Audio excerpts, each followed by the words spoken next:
Hello दोस्तों, स्वागत है आप सभी का हमारे YouTube channel MR world point में। प्रैक्टिस सेट की श्रृंखला में हम आपके लेके आए सामान्य ज्ञान एवं सामान्य जानकारी का प्रैक्टिस सेट नंबर 9, जिसमें 20 क्वेश्चन दिए हुए हैं। प्रत्येक क्वेश्चन 1 नंबर का है।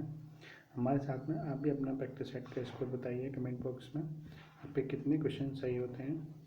और आगे बढ़ने से पहले अगर आपने हमारे चैनल MR वर्ल्ड पॉइंट को सब्सक्राइब नहीं किया है तो सब्सक्राइब कर लीजिए, जिससे कि आने वाले सेट के बारे में, प्रैक्टिस सेट के बारे में जानकारी आपको मिलती रहे। तो चलिए शुरू करते हैं बिना किसी देरी के। पहले क्वेश्चन की तरफ बढ़ते हैं। पहला क्वेश्चन दिया हुआ है,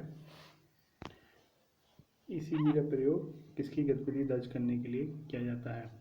विकल्प ये दे रखा है हृदय, बी दे रखा है फेफड़े, सी मस्तिष्क या फिर डी मांसपेशियाँ। तो इसका सही आंसर हो जाएगा विकल्प ए हृदय। ECG का प्रयोग हृदय के लिए किया जाता है, जबकि EEG का प्रयोग मस्तिष्क के लिए किया जाता है। इसमें ई का मतलब ही एनसेफेलो होता है, इसका मतलब मस्तिष्क होता है। आगे बढ़ते हैं अगले क्वेश्चन पर। अगला क्वेश्चन दिया हुआ है, किस विटामिन को अपनी सक्रियता के लिए कोबाल्ट की आवश्यकता होती है। विकल्प ए विटामिन B12, विकल्प बी विटामिन डी, विकल्प सी B2 या विकल्प डी विटामिन ए। इसका सही आंसर हो जाएगा विकल्प A vitamin B12। Vitamin D, vitamin A और विटामिन B2 के बारे में कुछ और जानकारी ले लेते हैं। विटामिन डी का रासायनिक नाम कैल्सीफेरॉल होता है, कैल्सीफेरॉल, जबकि विटामिन ए का रासायनिक नाम रेटिनॉल होता है। विटामिन डी की कमी से रिकेट्स रोग होता है, जबकि विटामिन ए की कमी से रतौंधी रोग होता है। और विटामिन ए गाजर में पाई जाती है। आगे बढ़ते हैं क्वेश्चन नंबर 23 की तरफ। निम्नलिखित में से कौन सा राजकोषीय नीति का साधक नहीं है। विकल्प ए बैंक दर, बी सरकारी व्यय, सी कर या फिर डी लाइसेंस फीस। तो इसका सही आंसर हो जाएगा विकल्प ए, क्योंकि विकल्प ए राजकोषीय नीति का साधक नहीं है, जबकि मौद्रिक नीति का साधक है। मौद्रिक नीति कौन बनाता है? मौद्रिक नीति आपका रिजर्व बैंक ऑफ इंडिया यानी कि RBI बनाता है। आपको कमेंट बॉक्स में बताना है वर्तमान में RBI के गवर्नर कौन है। आगे बढ़ते हैं। क्वेश्चन दिया हुआ है, मूल लागत किसके बराबर होती है।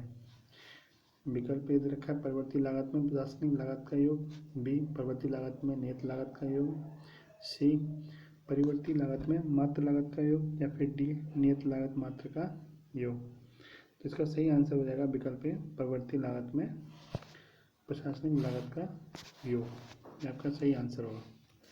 आगे बढ़ते हैं अगले क्वेश्चन की तरफ। अगला क्वेश्चन दिया हुआ है, उच्च न्यायालय के न्यायाधीशों की नियुक्ति कौन करता है। विकल्प मुख्यमंत्री, बी राज्यपाल, सी मुख्य न्यायाधीश या फिर डी राष्ट्रपति। तो इसका सही आंसर हो जाएगा विकल्प डी राष्ट्रपति। राष्ट्रपति उच्च न्यायालय के या फिर उच्चतम न्यायालय के न्यायाधीशों की नियुक्ति करता है, और राष्ट्रपति का उल्लेख आर्टिकल 52 में दिया हुआ है। वर्तमान भारत के राष्ट्रपति कौन है, ये आपको कमेंट बॉक्स में बताना है। वर्तमान भारत के राष्ट्रपति कौन है। आगे बढ़ते हैं अगले क्वेश्चन की तरफ। क्वेश्चन नंबर 26, राज्य नीति के निर्देशक सिद्धांत के साथ भारतीय संविधान का कौन सा भाग सम्मिलित है। विकल्प दे रखे हैं भाग 1, विकल्प बी भाग 3, विकल्प सी भाग 4 या फिर डी भाग 5। तो इसका सही आंसर हो जाएगा विकल्प सी यानी कि भाग 4। राज्य के नीति निर्देशक सिद्धांत से संबंधित है। राज्य के नीति निर्देशक सिद्धांत आयरलैंड से लिए गए थे, जो कि भारतीय संविधान के अनुच्छेद 36 से लेके 51 तक हैं। 36 से लेके 51 तक उल्लेखित है। और भाग 3 मौलिक अधिकार से संबंधित है, जबकि भाग 1 भारत में कितने राज्य वगैरह हैं उनसे संबंधित है। आगे बढ़ते हैं क्वेश्चन नंबर 27, भारतीय नागरिक के कितने मौलिक कर्तव्य हैं? विकल्प ए 10, बी 11, विकल्प सी 12, विकल्प डी 14। इसका सही आंसर हो जाएगा विकल्प बी 11। वर्तमान में भारतीय नागरिकों के लिए मौलिक कर्तव्य 11 दिए हुए हैं, जबकि मूल संविधान में एक भी मौलिक कर्तव्य नहीं था। ये मौलिक कर्तव्य 42वें संविधान संशोधन 1976 के द्वारा तथा स्वर्ण सिंह समिति की सिफारिश पर जोड़े गए। 42वें संविधान संशोधन के द्वारा 10 मौलिक कर्तव्य जोड़े गए, जबकि 86वें संविधान संशोधन के द्वारा 11वां मौलिक कर्तव्य जोड़ा गया है। मौलिक कर्तव्य का उल्लेख भाग 4 का में या फिर अनुच्छेद 51 का में दिए गए हैं मौलिक कर्तव्य। आगे बढ़ते हैं। डायनासोर थे। विकल्प ए स्तनधारी जो लुप्त हो गए, बी विशालकाय विशाल शाकाहारी जंतु जिन्होंने हिप्पोपोटामस जाति को जन्म दिया, सी अंडा देने वाले स्तनधारी, डी सरीसृप जो लुप्त हो गए। तो इसका सही आंसर हो जाएगा विकल्प नंबर डी सरीसृप जो लुप्त हो गए। यूनानी भाषा में डायनासोर को छिपकली कहते थे, और छिपकली आपको पता ही है सरीसृप के प्रकार की होती है, इसलिए डायनासोर भी सरीसृप थे जो लुप्त हो गए। आगे बढ़ते हैं अगले क्वेश्चन की तरफ। अमेजनी वन है। किस प्रकार के वन हैं अमेजन वाले? विकल्प ए दे रखा है उष्णकटिबंधीय वर्षा वन, बी शीतोष्ण वर्षा वन, सी शीतोष्ण सदाबहार वन, या फिर डी उष्णकटिबंधीय मौसमी वन। इसका सही आंसर हो जाएगा उष्णकटिबंधीय वर्षा वन, विकल्प नंबर ए। अमेजनी वर्षा वन पृथ्वी को 20% ऑक्सीजन देते हैं, और इन वर्षा वनों को पृथ्वी का फेफड़ा भी कहा जाता है। बढ़ते हैं अगले क्वेश्चन की तरफ। अगला क्वेश्चन दिया हुआ है, भारत में मूंगफली का प्रमुख उत्पादक राज्य है। विकल्प दिए हुए हैं महाराष्ट्र, बी गुजरात, सी कर्नाटक, या फिर डी आंध्र प्रदेश। इसका सही आंसर हो जाएगा विकल्प बी गुजरात। आपको कर्नाटक के बारे में क्या चीज़ फेमस है? कर्नाटक में आपकी सोने की खाने हैं, एक तो कोलार की खाना है और दूसरी हट्टी की खाना है। कोलार और हट्टी दोनों खाने सोने के लिए फेमस हैं, और गुजरात सबसे ज़्यादा मूंगफली के उत्पादन में आगे है। आगे बढ़ते हैं। भारत में सही मायने में किसी स्थानीय स्वशासन का जनक कहा जाता है? विकल्प दे रखे हैं Lord Mayo, Lord Ripon, Curzon, या फिर क्लाइव। इसका सही आंसर हो जाएगा रिपन। रिपन को स्थानीय स्वशासन का जनक माना जाता है, जबकि मेयो के टाइम पे 1872 में पहली बार जनगणना हुई थी।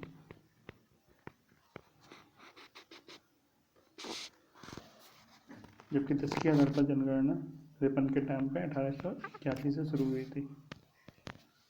1881 से 10 के आधार पर जनगणना रिपन के टाइम पर शुरू हुई थी। और कर्जन के टाइम में तो आप सबको पता ही होगा, बंगाल का विभाजन हुआ था 1905 में, स्वदेशी आंदोलन भी शुरू हुआ था यहीं ग्राम पे, और सबसे ज़्यादा आयोगों का गठन भी कर्जन के टाइम पर ही हुआ था। क्लाइव के बारे में क्या है? ये 1757 का प्लासी का युद्ध इनके टाइम पे ही हुआ था, और बंगाल के पहले गवर्नर भी लॉर्ड क्लाइव थे। आगे बढ़ते हैं।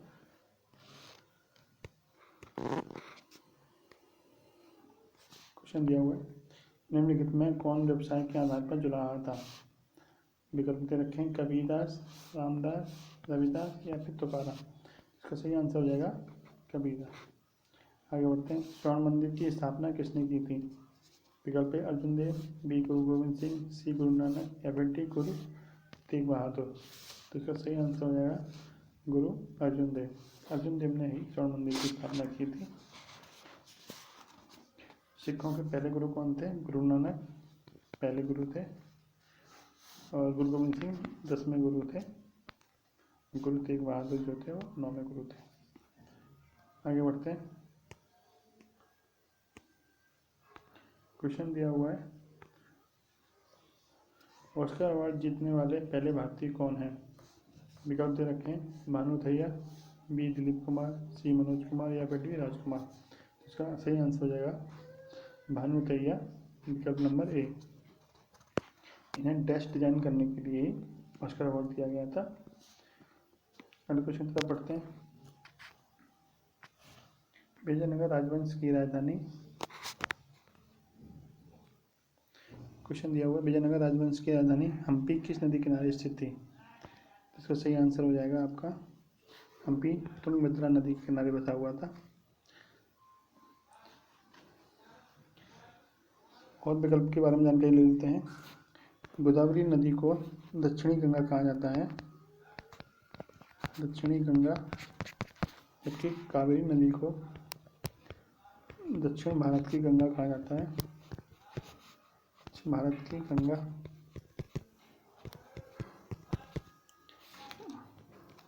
कृष्णा नदी के बारे में कुछ और जानकारी लेते हैं। नागार्जुन सागर बांध कृष्णा नदी पर है और अलमाडी बांध भी कृष्णा नदी पर है। आगे बढ़ते हैं। क्वेश्चन दिया हुआ है विश्व का सबसे बड़ा मकबरा गोल गुम्बज किस राज्य में स्थित है? तो आपको पता है गोल गुम्बज बीजापुर में है और बीजापुर कर्नाटक में पड़ता है,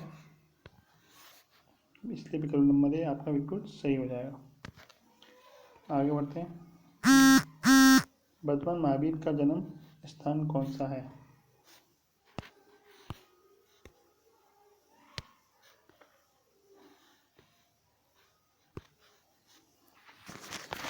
क्वेश्चन दिया हुआ है वर्धमान महावीर का जन्म स्थान कौन सा है?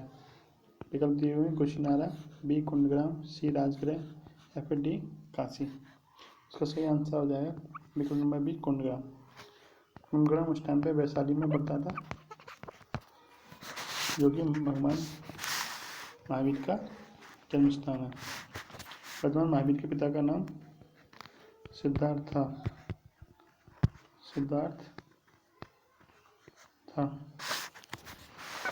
पहली बौद्ध संगीति राजगृह में हुई थी,